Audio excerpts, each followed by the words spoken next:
Era véspera de Natal e as famílias se preparavam para comemorá-lo de uma maneira toda especial naquele ano. Fazia muitos anos que os irmãos não se viam, mas desta vez todos viajaram para a casa do pai e a família estava feliz. Eram muitos, filhos, noras, genros, netos, todos vivendo a alegria do espírito natalino. De repente, ouviu-se o barulho de um disparo e o grito desesperado de uma criança.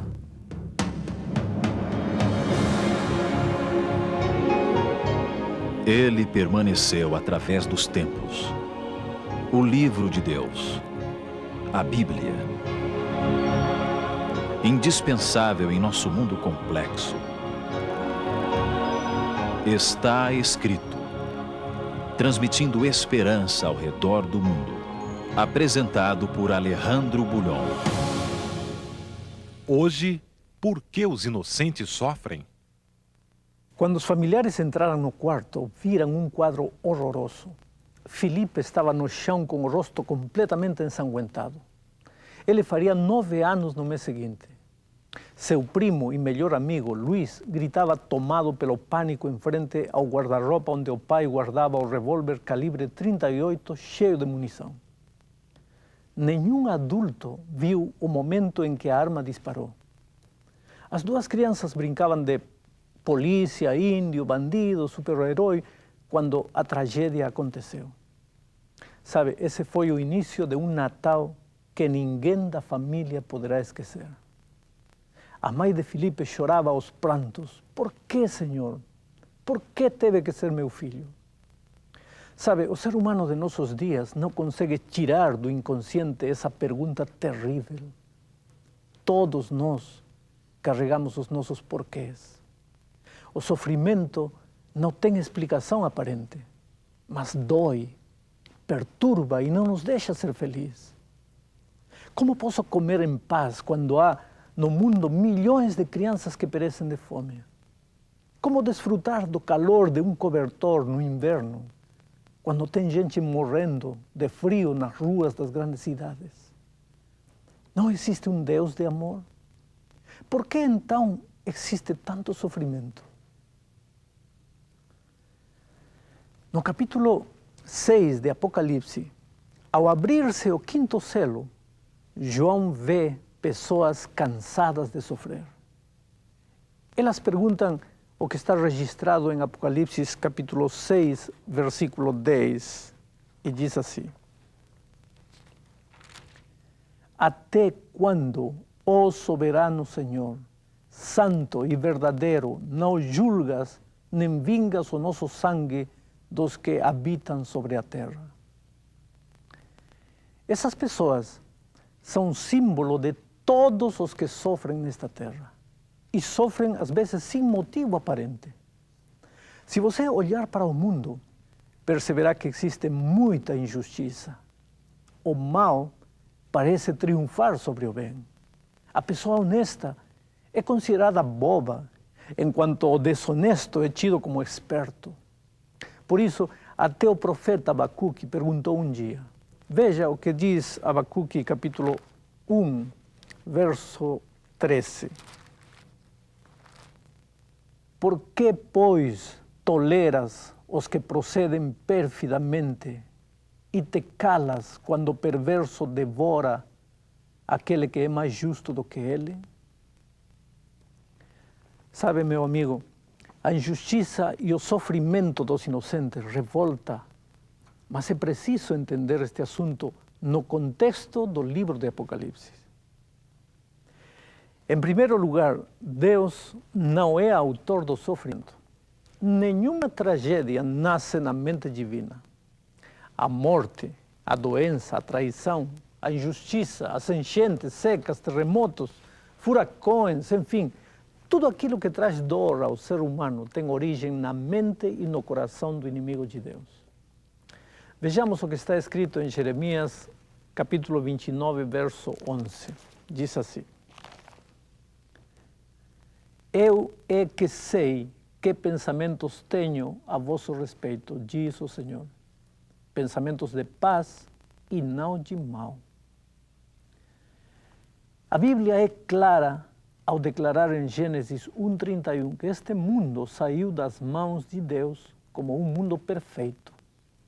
Não existia orgulho, nem ciúmes, nem traição. A dor, a morte, a tragédia e o sofrimento não faziam parte do mundo perfeito idealizado pelo Criador. Mas a Bíblia também diz, em Gênesis 2:15 e 17, que Deus confiou este mundo aos cuidados do ser humano. Diz assim o texto bíblico, vou ler exatamente como está. Tomou, pois, o Senhor Deus ao homem e o colocou no jardim do Éden para o cultivar e o guardar. E o Senhor Deus lhe deu esta ordem: de toda árvore do jardim comerás livremente, mas da árvore do conhecimento do bem e do mal não comerás, porque no dia em que dela comeres, certamente morrerás. Infelizmente, Adão e Eva venderam este planeta ao inimigo de Deus. E o venderam barato, por um minuto de curiosidade, prazer ou descontrole, tanto faz.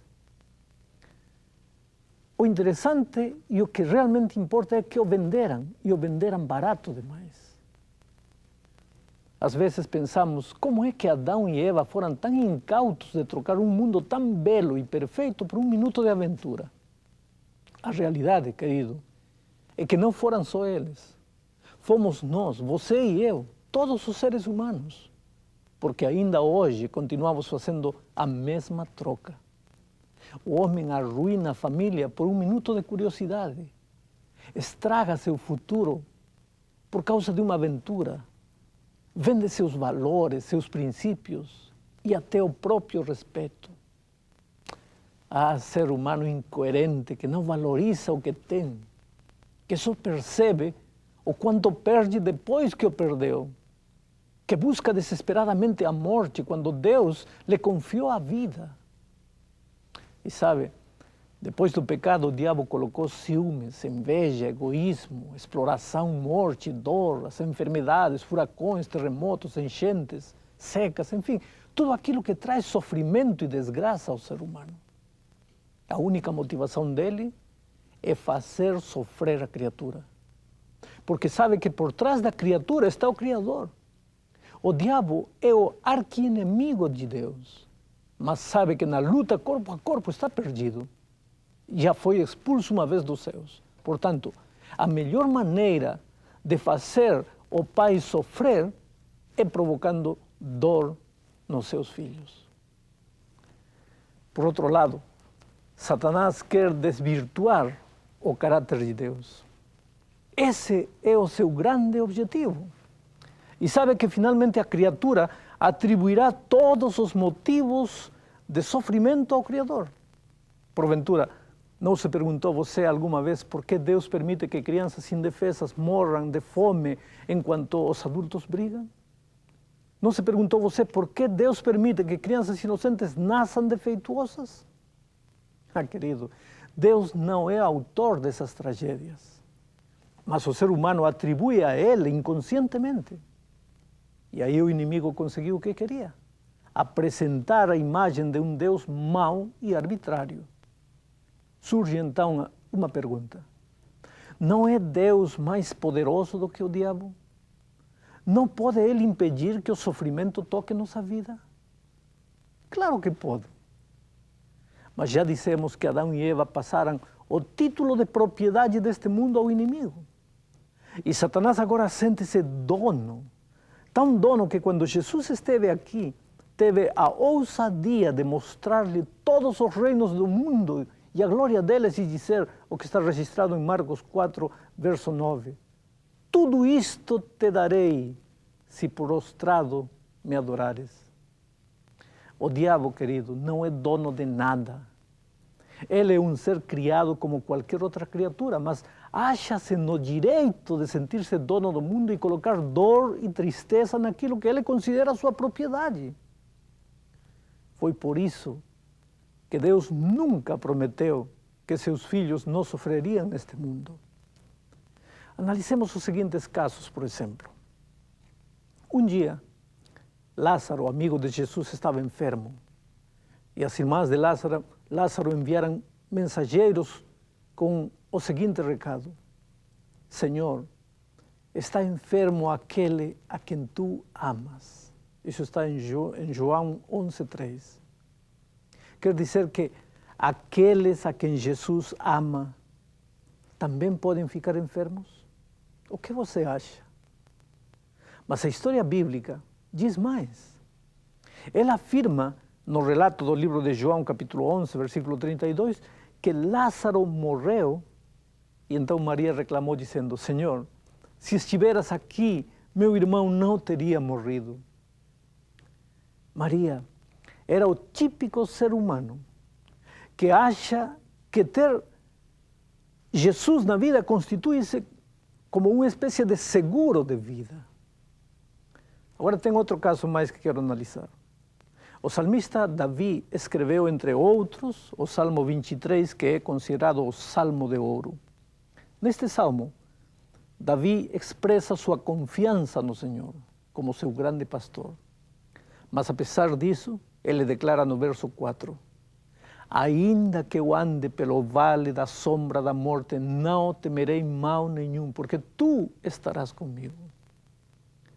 Davi, neste salmo, não afirma que os que confiam no Senhor não morrerão.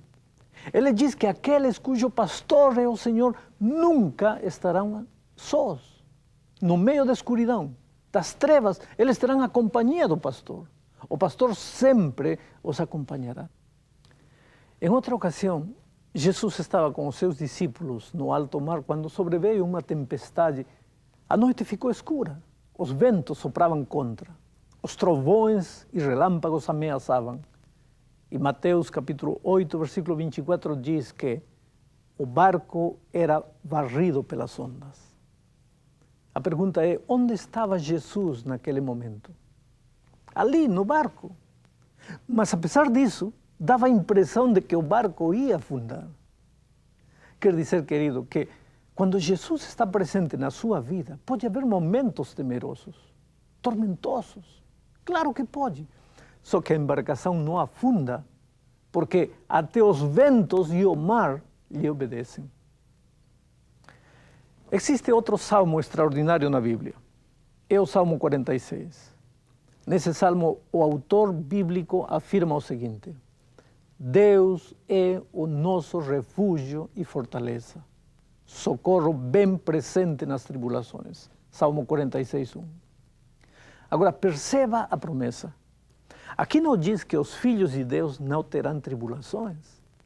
A promessa é clara: Deus será o nosso refúgio e fortaleza, socorro bem presente em meio à dor. E se você alguma vez já foi surpreendido por uma tormenta no meio da rua ou do campo, sabe o que significa ter um refúgio. Mais um conceito. Falando da atitude dos cristãos diante da morte, o apóstolo São Paulo aconselha em 1 aos Tessalonicenses capítulo 4, versículo 13, o seguinte: não queremos, porém, irmãos, que sejais ignorantes com respeito aos que dormem, para não vos entristecerdes como os demais que não têm esperança. Aqui, neste texto, Paulo fala de duas maneiras de entristecer-se. A primeira é com esperança e a segunda sem esperança. Como se entristecem os que não têm esperança? Eles amaldiçoam a Deus, clamam por vingança, ficam envenenados e às vezes até enlouquecem e morrem. E agora, como reagem diante da morte de um ser querido aqueles que têm esperança? Claro, eles choram, porque são seres humanos, têm sentimentos, têm saudade, sofrem. Mas eles sabem que em meio ao sofrimento não estão sozinhos. Jesus está com eles. Porventura você está vivendo um momento difícil neste momento na sua vida? A morte arrancou de você um ser querido e isso está doendo muito dentro do seu coração. Veja, não rejeite a dor. Aceite-a. Tente administrá-la. Porque Jesus está a seu lado para ajudar. Outro dia, recebi a carta de um amigo que estava passando pelo vale da sombra e da morte.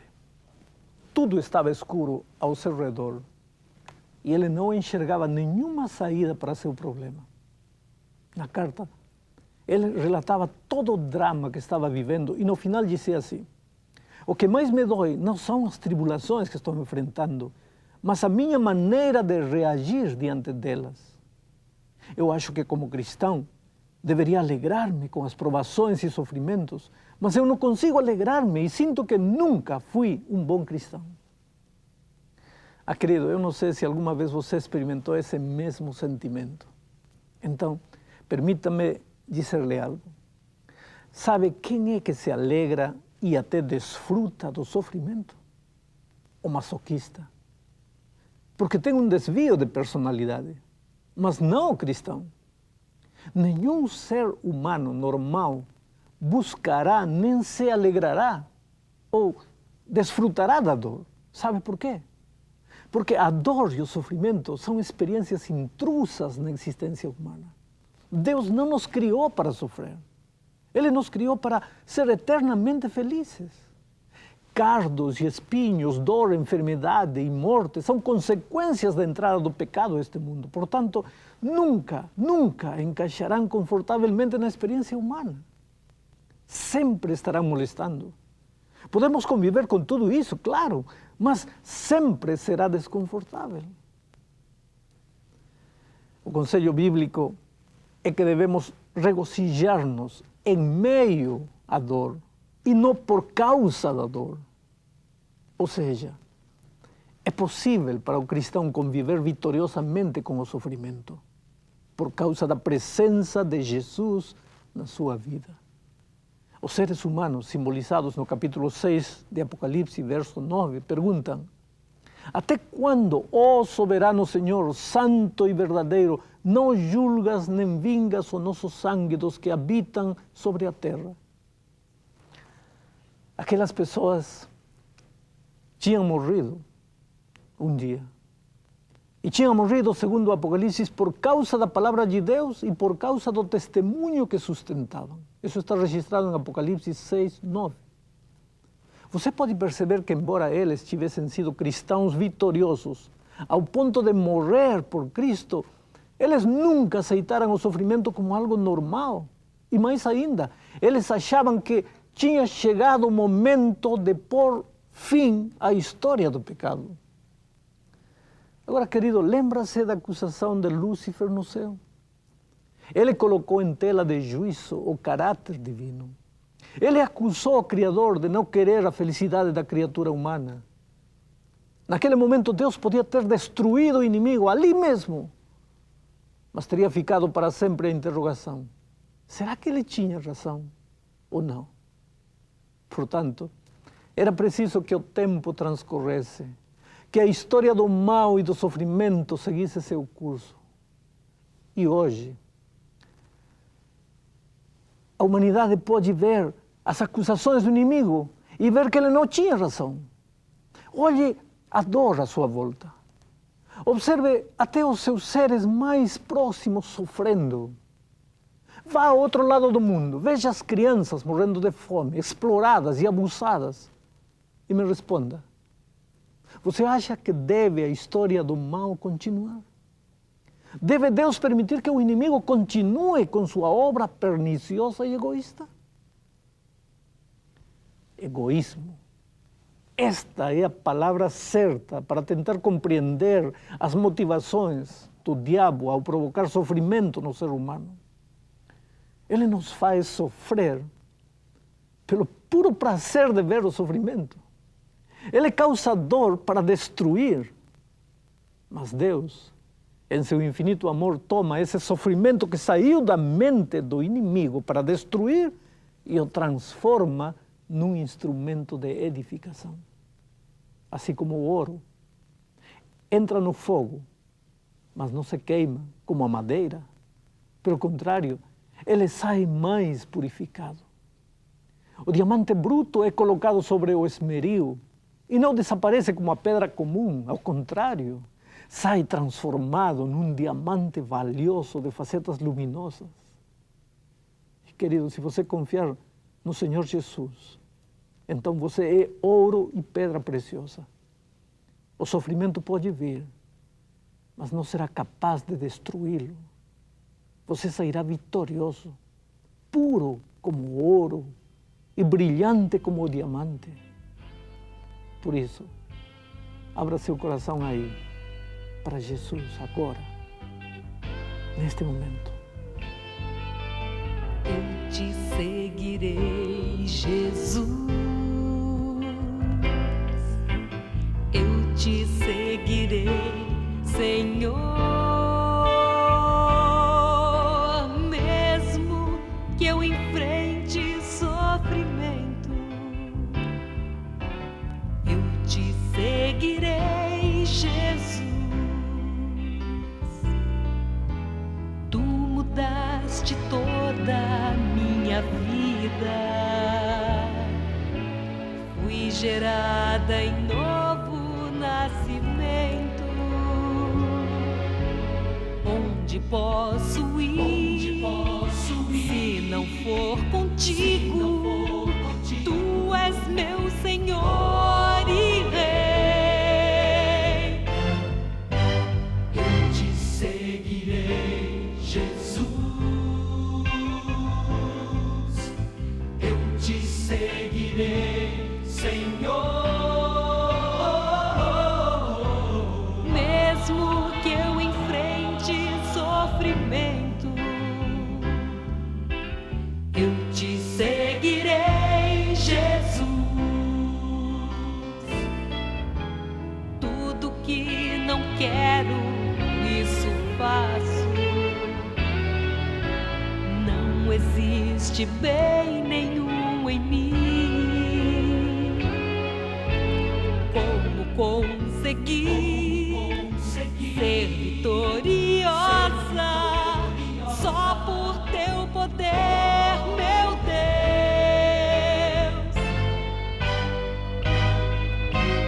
Eu te seguirei, Jesus. Eu te seguirei, Jesus.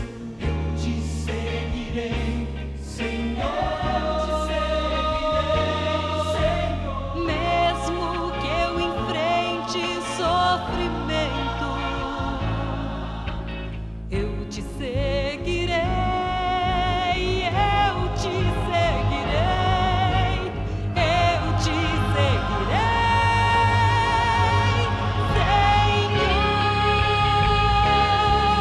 Eu te seguirei, Jesus. Eu te seguirei, Senhor. Mesmo que eu enfrente sofrimento, eu te seguirei, Senhor.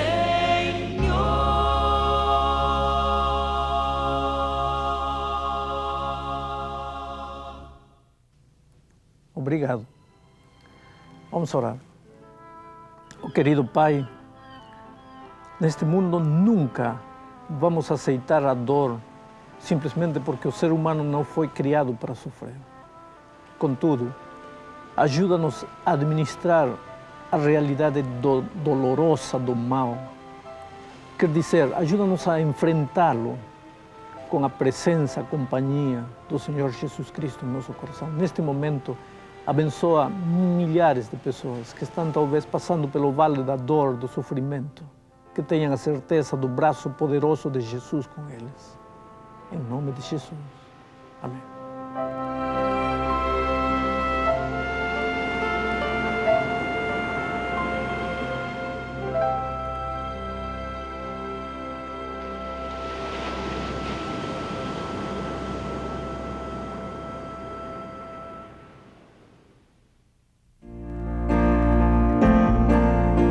Se você quiser aprender mais da Palavra de Deus, peça agora mesmo o curso bíblico Verdades para o Tempo do Fim. Este curso bíblico tem uma apresentação simples e clara. Nele você irá descobrir mensagens maravilhosas da Bíblia. O curso bíblico Verdades para o Tempo do Fim é inteiramente grátis e você pode recebê-lo solicitando pelos seguintes endereços. Na internet, você entra em contato conosco no endereço estaescrito@cisac.org.br. Se preferir o correio, escreva para Está Escrito, Caixa Postal 1800, CEP 20.001-970, Rio de Janeiro, ou pelo telefone 0800 707 7095. Você também pode receber uma cópia escrita da palestra de hoje. Escreva agora mesmo para o programa Está Escrito, Caixa Postal 1800, CEP 20.001-970, Rio de Janeiro, ou ligue gratuitamente para 0800 707 7095. Será um prazer atender o seu pedido.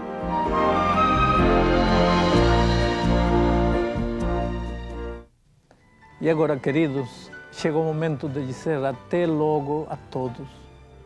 Mas lembre-se, está escrito: nem só de pão viverá o homem, mas de toda palavra que sai da boca de Deus.